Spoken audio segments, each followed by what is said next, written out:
Ay hala, may maghahain ng impeachment complaint kay George Garcia at 6 pang komisyoner ng COMELEC. Ay hala, at itong si Leandro Leviste may pasaring na naman kay Ante Claire. O bago natin puntahan yung kay paring George, hala sisipain gustong patanggal, bakit daw? Unahin muna natin itong kay paring Leandro Leviste.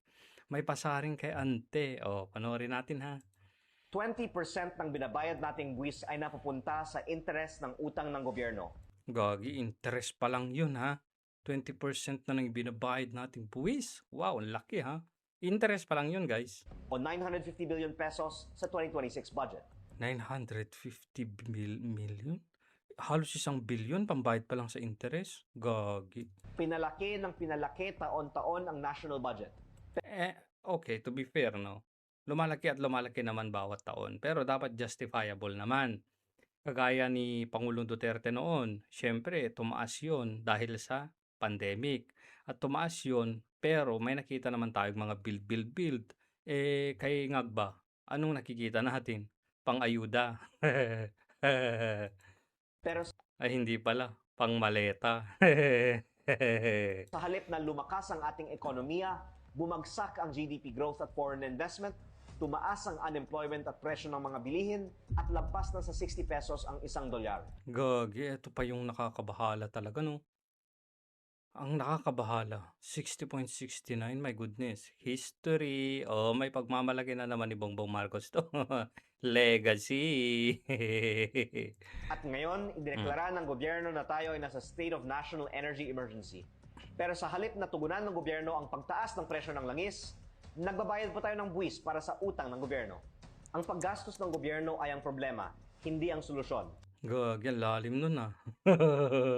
Ang lalim nun. Kaya ang dapat tutukan ay ang pagputol ng mga gastusing hindi kailangan, kabilang ang halos 23 billion pesos Gagi, para sa ASEAN, 'di ba sabi ni Ngagba na parang ano na lang, sa Zoom na lang 'to. So, tapyasin na 'to, alisin na 'to, 'di ba?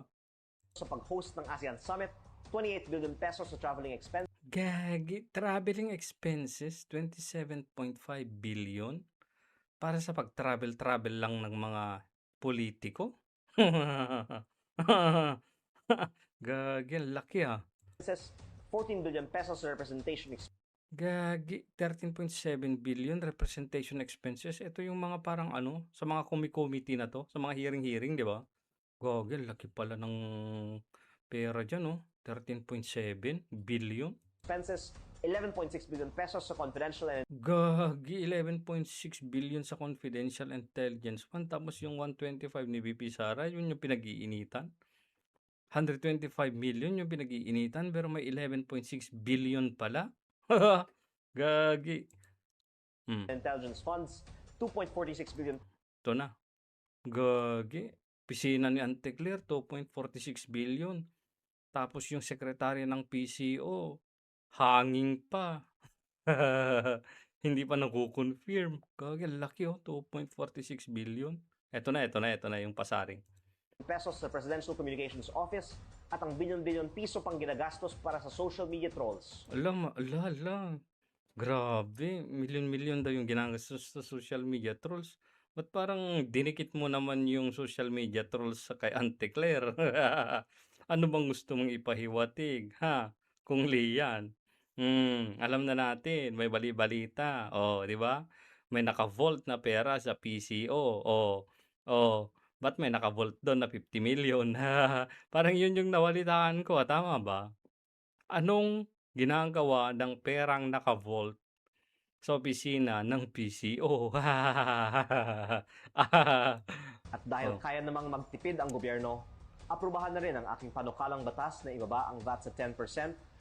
Oo, dapat lang babaan na muna kahit pansamantala lang, 'di ba? 10% lang yung hinihingi, 2% lang yung yung tatanggalin. Pero 'di ba doon sa panukalang batas ay doon sa pinirmahan ni Ngagba meron na ding VAT doon, hindi lang excise tax 'no? Gagi. Upang mapagaan ang pasanin ng taong bayan. Kilos-kilos na. Akala ko ba mabilis, Antikler. So, puntahan natin si paring George. Gustong pasipa, guys. Pero bago 'yan, siyempre pa-like naman ng video. Kung inaabot mo na 'to, ibig sabihin gusto mo yung video ni Joseph. Pa-like naman. Paki-subscribe niyo na din, guys. Puntahan na natin si paring George. Oh, eto, mula sa balita ngayon, ha. Impeachment complaint versus COMELEC Chair Garcia, 6 na commissioners ihahain umano sa Kamara. Ay, oo nga pala, sa House of Representatives din 'to. Malabo yata 'to, May COMELEC din dun, eh. May pinapanalo din kahit hindi nanalo, eh, 'di ba? Parang malabo na naman yata 'to, pero anyway, magandang step 'to. Kayo ba, gusto nyo bang mapatalsik na si George Garcia sa COMELEC? May tiwala pa ba kayo kay George Garcia diyan sa COMELEC na 'yan? Basahin natin. Isang matinding legal na hakbang ang inihahanda laban kay Chairman George Erwin Garcia, basta Erwin talaga, at 6 pang commissioner ng Commission on Elections o COMELEC, matapos ihayag na magsasampa ng verified complaint for impeachment ng 2 abogado sa mababang kapulungan.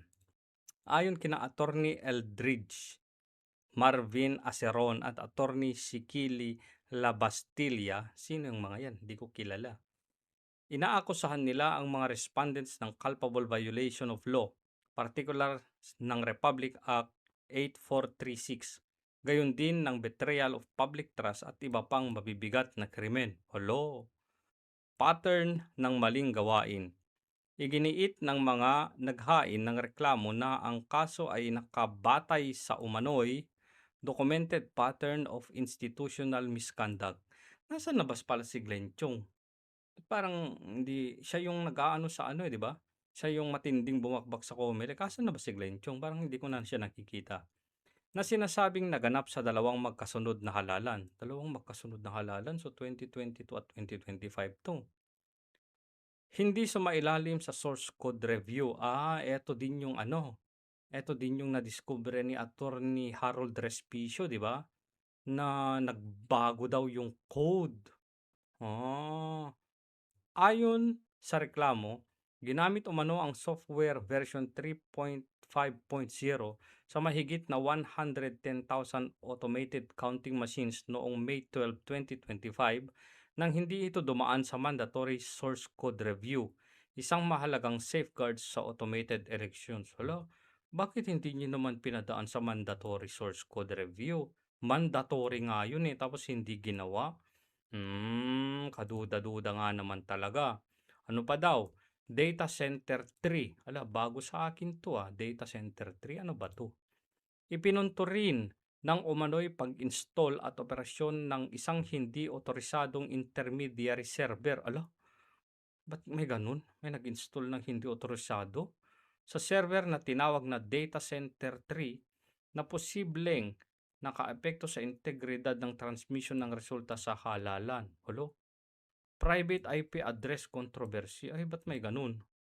Inakusahan din si Garcia na itinago umano ang paggamit ng iisang private IP address noong May 9, 2022 para sa humigit kumulang 20,300 vote counting machine modems, bagay na kwestiyon ng mga complainant sa usapin ng transparency. Ba't may ganun? 20,300 vote counting machines. Madami din yan, ano? Gagi.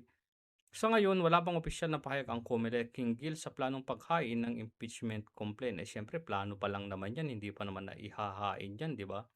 So, eto daw yung mga abogado. Hindi ko sila kilala. Kilala niyo ba sila, guys? Hindi ko kilala. So, basa tayo ng konting comment ng mga netizens. Yung nanalo tinanggal, yung mga talo pinaupo. Gaya na nga ni Abante. Tapos yung Duterte party list. Tapos ang nilagay nila Gabriela. Para pumasok yung Gabriela, ganon. Tama lang, palitan lahat. Mag-manual voting na lang. Na-focus yata. Okay naman yung automated election, basta transparent lang kasi. Para mabilis yung bilangan, di ba? Hindi tayo naghihintay na 1 buwan. Yung nagsampa na naman ang magkaroon ng ay tama, yung nagsampa na naman ang magkaroon ng kaso niyan, oh, kakasuhan na naman yung mga nagsampa niyan. Bangag nga ni. Maraming maleta yung natangay ayon sa 18 Marines. Tama din kasi may akusasyon din yung 18 Marines na pati si George Garcia ay nadeliveran din ng maleta. The most awaited move against the Bulok Maleta Gang. Maliwanag na mas malaki ang dayaan sa automated counting machine kasi totoong kaya nilang kontrolin at baguhin sa gitna. Totoo rin naman. Good job, sir. Dapat matuloy talaga yan. Gusto nyo bang matuloy? Na-file yung impeachment? O sige, pa-comment naman. Ang tagal nga eh. Bakit ngayong lang dami nang naibulsa yan? Akusasyon yan. Imposible legal ang ibang nananalong senador. Deserve. Tama lang. Dapat lang. Binababoy niya ang Comelec, ang kapal mugar. Ala, gagi. Galit oh. Yan ang dapat malinis dapat dyan sa Comelec. Wala, ba't puro galit kayo? Dapat matanggal na ang mga ito kung gusto natin na malinis na eleksyon, panahon now na. Sino ba yung naglalagay ng chairman? Di ba presidente din? Nga. Yan ang dapat dahil tutayan ni Romualdez, nabayaran na ni Romualdez yung Comelec. Dapat yan ba mawala daw? Very good attorney dahil sinuhulan ni BBM. Yan talaga ang unang dapat matanggal sa tungkulin. Yehey! Natuwa. Tanggalin na yan si George Garcia at mga kasamahan niya sa Comelec para maging maayos bilangan sa eleksyon. At yung binoto ng tao ang tanghaling panalo para hindi na hokus-pokus ang eleksyon 2028. Alam niyo, sa totoo lang, yung mga pangamba ng mga nasa oposisyon, well, yung side ng mga Duterte, valid naman yun. Kasi nga, may history na nga na questionable yung pagiging transparency ng mga nilalabas na resulta dyan sa Comelec, no? Parang si Bautista din to. Ayun, biglang nawala din at nagtago until now. Oo nga, tama.